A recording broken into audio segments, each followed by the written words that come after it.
નમસ્કાર, ભારત ટાઈમ્સ ન્યૂઝની સાથે હું છું લવલી। આજે અમે ખાસ મુલાકાત કરવા માટે એવા શખ્સની સામે આવ્યા છીએ જે સતત લોકોના પ્રશ્નોને વાચા આપી રહ્યા છે અને સાથે સાથે લોકોની જે પણ સમસ્યા છે, કારણ કે ગુજરાતભરમાં અત્યારે ખૂબ જ ઘણી બધી સમસ્યાઓ છે, સામાન્ય જનતાથી લઈને અનેક ભણતરના પ્રશ્નો જે હોય, શિક્ષણને લાગતા પ્રશ્નો હોય, અલગ અલગ મુદ્દાઓ પર ચર્ચા કરવા માટે આજે અમારી સાથે વિપક્ષના નેતા અમિત ચાવડા જોડાયા છે। અમિતભાઈ, અત્યારે ભૂતિયા શિક્ષકનો મુદ્દો ખૂબ જ ચર્ચામાં છે અને શિક્ષણ જગતને એક લાંછન કરી આવી આ ઘટના છે, તો તેના વિશે આપ શું કહેશો અને વિપક્ષનો રોલ શું હશે હવે આવનારા સમયમાં? આજે ગુજરાતમાં 3 દાયકાથી ભારતીય જનતા પાર્ટીનું શાસન છે અને છેલ્લા 10 વર્ષથી તો ડબલ એન્જિનની સરકાર છે। આજે એમ પણ કહી શકાય કે પંચાયતથી લઈને પાર્લામેન્ટ સુધી ભારતીય જનતા પાર્ટીનું શાસન, અને બીજી તરફ પ્રજાની હાલત શું છે?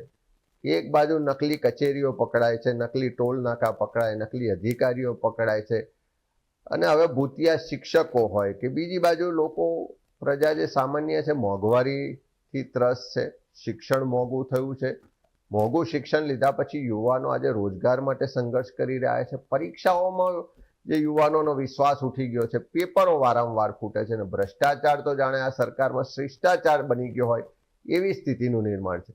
અને સમાજનો દરેક વર્ગ, કે નાનો મોટો વેપારી હોય તો આજે જીએસટીના બાકીની હેરાનગતિથી ત્રસ્ત છે, આજે નાના ઉદ્યોગકારો છે જે એમએસએમઈ છે એ પોતાને અસ્તિત્વ ટકાવવા માટે સંઘર્ષ કરી રહ્યા છે। એક તરફ મોટા કોર્પોરેટ હાઉસ જે પોતાના માનીતા છે એના માટે લાલ જાજમ બિછાવવામાં આવે, પણ જે ગુજરાતીઓ એન્ટરપ્રેન્યોર છે કે ઉદ્યોગ સાહસિક તરીકે સ્ટાર્ટઅપ લઈને આવે છે એના માટે કોઈ મદદ આ સરકારમાંથી મળતી નથી।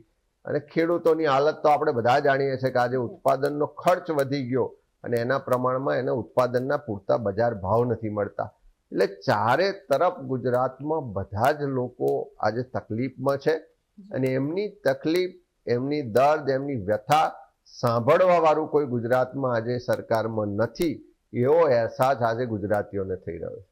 બિલકુલ સર, ભૂતિયા શિક્ષકની આપણે વાત કરી, પરંતુ અત્યારે બનાસકાંઠામાં જે ભૂતિયા શિક્ષક સામે આવ્યા, હવે આવનારા સમયમાં બનાસકાંઠાના સાંસદ ગેનીબેન ઠાકોર આ પરિસ્થિતિથી કઈ રીતે લડશે અને ત્યાં જે ભૂતિયા શિક્ષકો જે વિદ્યાર્થીઓના ભાવિ સાથે ચેડા કરી રહ્યા છે, એવા સમયમાં કઈ રીતે આ સિચ્યુએશન હેન્ડલ કરવામાં આવશે? એટલું બનાસકાંઠાની ક્યાં વાત છે?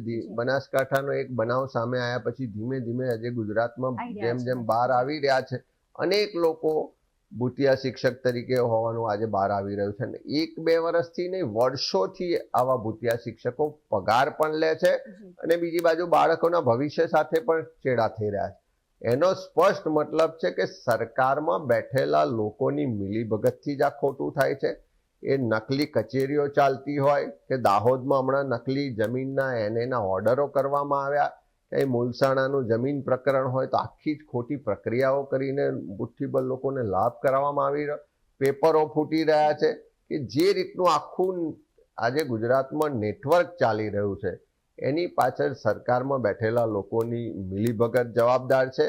અને એકલા ભૂતિયા શિક્ષકો નહીં, પણ આજે ગુજરાતમાં બધી જ જગ્યાએ ખોટું એટલી હદે વધી ગયું છે કે સામાન્ય લોકોને એનો હક અધિકાર મેળવવા માટે પણ લાંબો સંઘર્ષ કરવો પડે છે, તેમ છતાં એને અધિકાર કે હક મળતો નથી અને સતત અન્યાયનો સામનો કરવો પડે છે। બિલકુલ અમિતભાઈ, છેલ્લા ઘણા સમયથી ગુજરાતમાં ઘણી બધી એવી સમસ્યાઓ થઈ છે કે હળની બોટકાંડ હોય કે પછી રાજકોટમાં અગ્નિકાંડ હોય, એવા સમયમાં હવે ન્યાય યાત્રા પણ ચાલી રહી છે। એ ન્યાય યાત્રા વિશે જો આપ અમારા દર્શક મિત્રોને બતાવો, આવનારા સમયમાં જે પીડિતો છે તે લોકોને ન્યાય મળે તે માટે સતત આપ લોકો અત્યારે છેલ્લા ઘણા સમયથી આ મુદ્દો ઉઠાવી રહ્યા છે।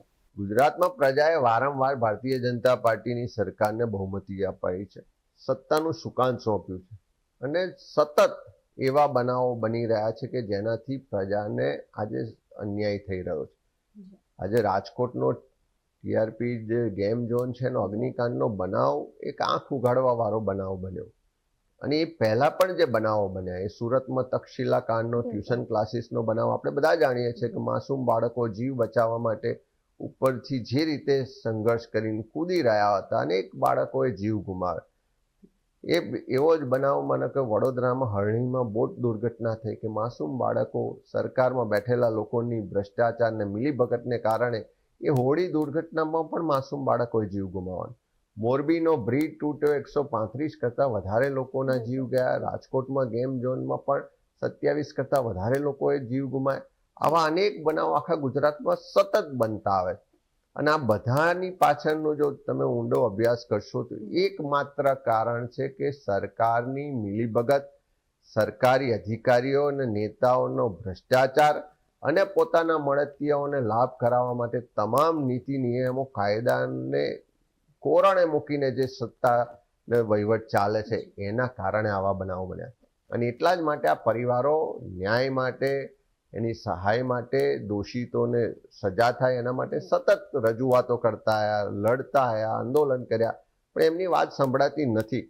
ત્યારે એને વાતને ઉજાગર કરવા માટે, ન્યાય માટે કોંગ્રેસ પક્ષ દ્વારા ન્યાય યાત્રાની શરૂઆત કરી છે. અને ખાલી આ બનાવોના દોષિતોને ન્યાય, એને સજા મળે ને પીડિત પરિવારોને ન્યાય મળે એટલું જ નથી, પણ ગુજરાતમાં જ્યાં જ્યાં અન્યાય થઈ રહ્યો છે, જ્યાં જ્યાં ખોટું થઈ રહ્યું છે, જ્યાં જ્યાં ભ્રષ્ટાચાર થઈ રહ્યો છે, તમામ લોકોના અવાજને બુલંદ કરવા માટે અમે કોંગ્રેસ પક્ષ દ્વારા જનમંચનો કાર્યક્રમની શરૂઆત કરી છે.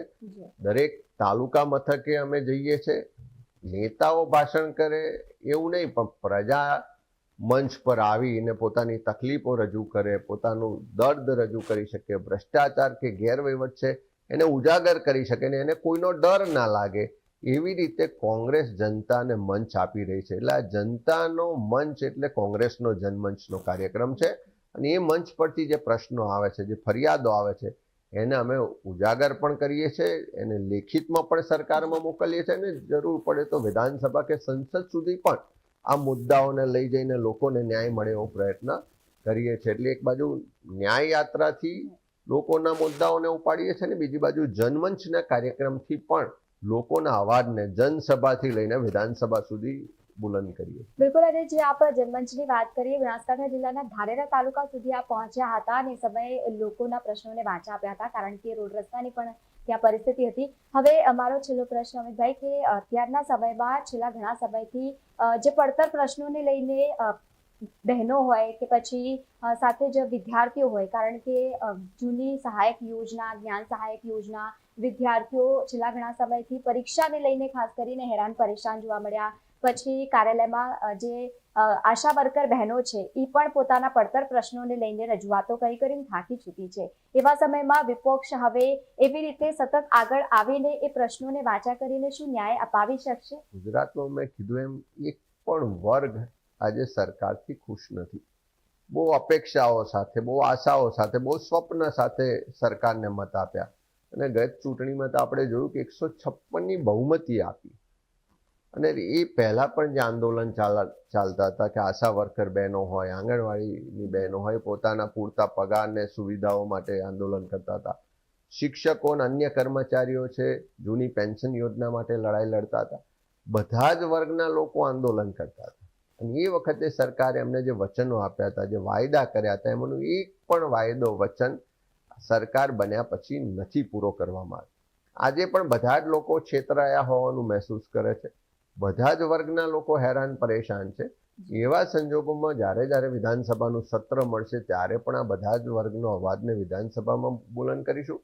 પણ દુઃખની વાત એવી છે કે આ વિધાનસભા એટલે લોકશાહીનું મંદિર છે, જ્યાં પ્રજાના અવાજને બુલંદ કરવા માટે જનપ્રતિનિધિઓને ચૂંટીને પ્રજા મોકલે છે, પણ વિધાનસભાનું સત્ર જ બોલાવવામાં નથી આવતું. અમે માગણી કરી હતી કે 10 દિવસનું સત્ર બોલાવવામાં મિનિમમ આવે, પણ 3 દિવસનું સત્ર બોલાવવામાં આવે, એમાં પણ પ્રશ્નોત્તરી ના રાખવામાં આવે. એટલે સરકાર ક્યાંક ને ક્યાંક પ્રજાના તકલીફ, દર્દ, જે પ્રશ્નો છે એની ચર્ચા ના થવી જોઈએ. પ્રજાનો પ્રતિનિધિ છે, પ્રજાનો અવાજ અહીંયા રજૂ ના કરી શકે એવી સ્થિતિનું નિર્માણ કરે છે. પણ ચોક્કસ કોંગ્રેસ પક્ષ એક જવાબદાર વિપક્ષ તરીકે આ જ પ્રજાના મુદ્દાને લઈ અને સડકથી લઈને વિધાનસભા સુધી કે સંસદ સુધીની લડાઈ લડીશું.